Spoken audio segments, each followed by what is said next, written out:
Oh, I see. I'm live now. That's great. So I put in the community area this morning. Um, and by the way, welcome. And I have tea today instead of coffee. But I put in the community area that I'd work on the raccoon this morning because I really want to get this finished. And I had kind of actually not struggled, but just felt unhappy with the fur texture that I was doing. So I worked on it a little more. Now, this looks a little bit too layered, but what I'm doing here, and I'll kind of explain because this part is getting toward finished. I'm using this big, heavy duty spatula kind of tool um, that you can buy, I believe, at Sculpture Depot and other places. But it's a heavy tool to push this hard clay into shape. And I wanted to define the fur texture according to just what I'm trying to see on this uh, really good video of a raccoon. And I don't know if you can see that from there, but let's see if I can bring this up and show you. It's a little hard to see, but if you have followed my um, live streams, you'll see that I'm using Tito the raccoon. So you can go on YouTube and type in Tito the raccoon, and they have a taste test for crackers, different kinds of crackers or breakfast cereals or different things, but they show their pet raccoons very close up. And this fur is somewhat of a challenge. I don't want to say a nightmare, I almost did. A challenge because it just looks like this big fuzzball. And so where are the patterns and where is the flow of the fur? But what you can kind of start with anyway is the length of the fur is going to be a certain length, and it looks like it's almost all over the animal that length. So you can't make some long swirly um, kind of hair, that wouldn't look right. Someone said to me, well, can't you just take, hi, Cindy, good morning. Can't you just take a wire brush and go over it? I said, no, you can't. Well, you could, but it's not going to achieve what we want to achieve, which is a kind of a fine, realistic effect, if I can get where I'm going with this. So it looks like arbitrarily placed layers, but it's actually indicating the length of the hair of the raccoon. And then once I get those layers in place, what I do, I have some tools I'll show you. I have a finer spatula tool, and I make little rolled pieces, tiny rolled pieces of clay, and then cut them off like that. See my little spatula, and I have that clay on there. And then you place them, if I can show this, to create a sense of, now you have that length established. Now you're creating a sense of the length of the hair. And I don't know if it's descriptive, but if you just make cuts, it's like an innie. It doesn't work. But this is an outie. So it actually comes up from the surface, and you very carefully place that little roll of clay in there. And now you start to break up those very arbitrarily shaped um, layers. And because you don't really want that, but you have to start with some organization, which is the length of the hair to begin with. And then once you place those in place, you take your a little alcohol, and I'll show you what I mean. You take a little uh, plain old alcohol. That's what I use because it doesn't eat away the surface so um, completely like some people use really hardcore solvents, which I don't want to breathe anyway. Alcohol is enough for me. And then you take your brush, like a shorter brush is good because it has some give and push. And then you just, let me pull this up a little closer. I don't want to spill my alcohol. You just brush that right into place. And I would use my overhead light normally, but that tends to blow out my detail while I'm trying to show you. So I'm just gonna brush that into place. And as I do this, it'll start to break up my arbitrarily formed layers. And what you also want to do is, and I'm making another little roll, is you want to stand back from it. If you're working too close all the time, you'll get in trouble with just falling into a repetitious kind of state of mind without uh, really analyzing what you're doing. So now I'm going to put another little roll in there, further break that up. But I experimented with this, and that's why I didn't get right back to it, because I wasn't completely happy with fur that I've done in the past, because this raccoon, as it turns out, there's another piece on there, has a very challenging, difficult kind of fur to make, to create that sense of a, it's a fuzzball, and yet there are forms and maybe a little more indentation here to the hip area I'm going to do. So as you add and you step back, and I might be doing this for a few following times till we get this fur done. I really want to get everything done here and get started on the decorative parts. But I'll stand back a little now. It's hard to see where I am. And I might get up and stand back and put my light on it. And I would go, okay, I know that hip area needs a little bit more indent. And even though I finished, here we go. I want this tool right now.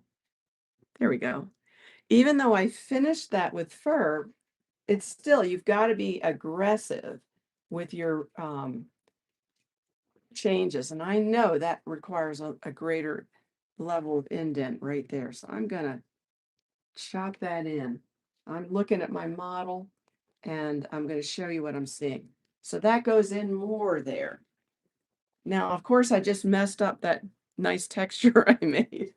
And I'm looking at my pictures over there too. But this is what you go through. You constantly critique, constantly adjust. And at some point, you don't want to be never satisfied, but you want to really take a look at your subject and say, does that look right? And then go back, pulling that off there. I'm going to go back and redo that, because that is a shape that I didn't want to lose by that texture. So if you find yourself putting on texture, but you're losing your shape of your animal, just be relentless. Don't take no prisoners, and get on there and get it to look right. Now I'm going to just run this video for a minute to take a look. And just because I have a big screen, you don't need a big screen. I am using this big screen because it's an old computer I have, and it's great to show you guys what I'm looking at. So I'm trying to see, where does that fur flow? It's like right there. You might stop it. I can see generally a flow, but it's the length. Remember that it's the length of the fur that you're trying to pull off. And you can see, for example, it goes in pretty deeply behind the ears. Let's see if I can stop him. Constantly, you want to adjust compared to what you're seeing. And be really critical about what you're seeing. Like, okay, does that look like what I'm doing? If it doesn't, I go, okay, what can I do? What can I do to make that better? So here comes another one. Look at that arm and that big heavy shoulder area. If he comes around he didn't come around the corner. It's hard to get the right view because the video is being taken from the front of the animal so much, but I'm trying to there's the tail. Now we're going to work on the tail today. Let me stop action that quickly. And what you see is, for every color, it's almost like the length for every color in the tail, that represents the length of the fur. So maybe we'll just go on and I can show you some of that, because I just barely started it. But I'm looking at my tail and seeing, okay, those colors almost represent the whole length of fur. The colors on the tail meaning the light, the dark, the light, the dark. Now, it's not exactly like that. They do overlap, but that gives you a starting point. Always remember, the length of the hair of the animal is your starting point. And if you have to make arbitrary an arbitrary flow of that hair to get started. That's okay because you're going to create variety as you go along. You're going to, and your spatula tool is a really good tool to set that hair length division, to set those arbitrary breaks in your play shape. I don't know if you can see that. Let me put it real close.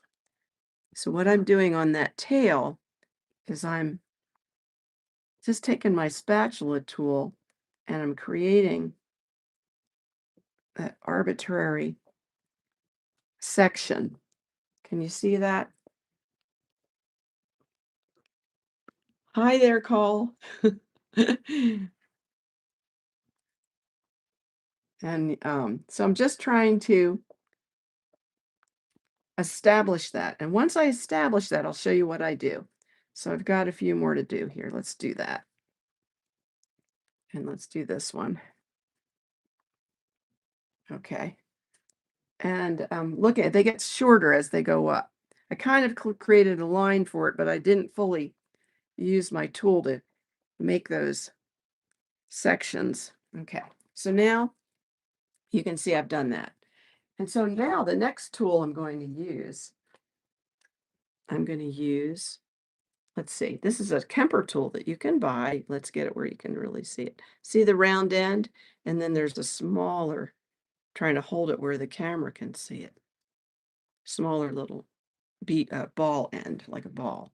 Okay, so now all I'm going to do, first I'll take the small end and see, I'm just going to make uh, sort of lines, just arbitrary lines, and then clean it up with the bigger end. So the smaller end, I go in, and then same with the next layer, just kind of create lines. I know it looks pretty sloppy at this stage, but you're going to see what I do with this in a minute. So you create those lines. I'll do a few of these because we want to speed up. We want to get on doing the other parts. But I don't want to sacrifice the hair on the animal, the fur on the animal, because I want to speed up. That's really important to get right. If you want to clean it up a bit, you can use another tool. Like I have a little, oops, you have to put it where you can see it. There we go.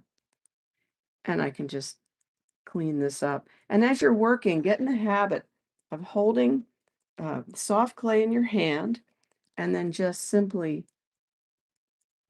putting the little crumbs right into it. That way you won't have a big mess and you'll always have some soft clay ready to use. So you continue to do that, and it looks pretty sloppy right now, but that's okay.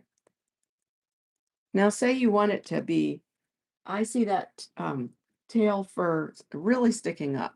I'm going to make a little snake, I guess we could call it, of clay, and I'm going to place that at the end of each length of hair. Let's do that with the tool. Let's press it on there.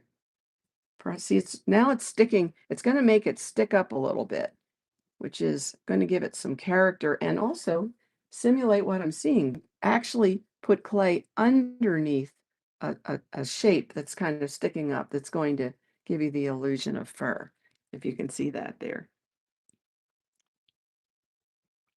So Cindy's asking, can you use also,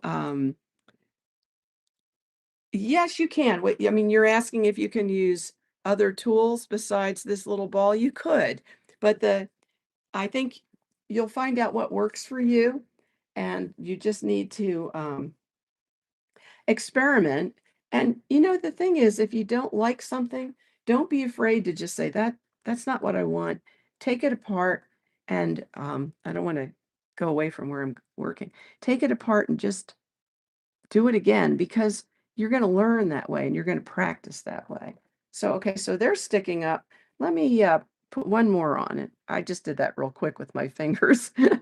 And you can do a lot just with your hands, just like that.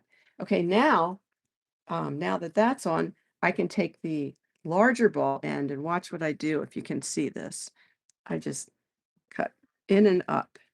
Let me dismiss that. I cut in and up like that, in and up, in and up.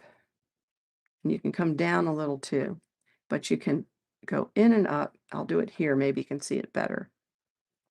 In and up. Whoop, I didn't have that clay pressed down enough. And once you have that done, you can take your, just softly go over it, under it a little bit, and you'll keep working like this.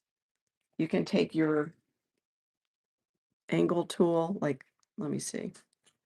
I have trouble getting the camera. There we go. See that? There we go, right there. And you can just, from the end of the shape, cut up into it. See how I'm doing that from the end of it? And I'm going to cut up into that. My time's up for today, but I'll continue working on this a little while. And then you can take your spatula tool and just smooth over that. I'm going to show you real quickly where I go from here. I can make some cuts with the spatula tool. All right, so I have that. And then I can finally take my brush and my alcohol and just brush over that. And it takes away the crumbs. It softens it to make it like fur. Can you see that okay? And it really finishes it very nicely. Once you get your shapes in and you take your brush and you go over everything with your brush, you'll be amazed at how that takes away so many anomalies and errors in your clay. So now one of the things I'm seeing here is I want the hairs to appear to stick up a little better than they are there. I can do one of two things. I can stop and do it more exaggerated now, or I can just continue to do this to get a general pattern and then go in and create areas that rise the clay up more. And again, by doing that, I'm going to make a little snake, put it at the end of the shape, and I can even cut in with this tool. There's many tools you can use to do the same thing. But once I do that, I can come back with the brush. I hope you can see that okay. And pull those pieces. Whoops, I didn't put that on strongly enough, just trying to show you quickly. Pull them into shape and smooth out any crumbs. So I'm going to continue to do this, and you can see that I'm working on this part, adding pieces and trying to create that fur that comes up. And again, for to look at the fur of the raccoon, this is one of the more difficult fur patterns to try to make because of the fuzzball aspect. Hi, Mark. I'm going to use, Mark asked at the last minute and I've got to go, but I'm going to absolutely use this sculpture. This will be the prototype, what we call the prototype, the first version, the clay. You'll cast this. A lot of people go right to a wax mold if they're going to go into bronze. I'll go into a plaster model. That's what I've done my whole sculpting career. Chuck did too. We go to a plaster model, and then now this would be in plaster. Now you take a whole other set of tools and really sharpen every form so that it's like crystal sharp. I don't know how to say crystal clear, super sharp. But then you're going to take that plaster model and have it a rubber mold put on it again. And now that's going to be your casting for bronze or whatever material you want to go from there. So anyway, thank you for joining me this morning, and I'll be back on Friday. More to come. Thank you. Bye-bye.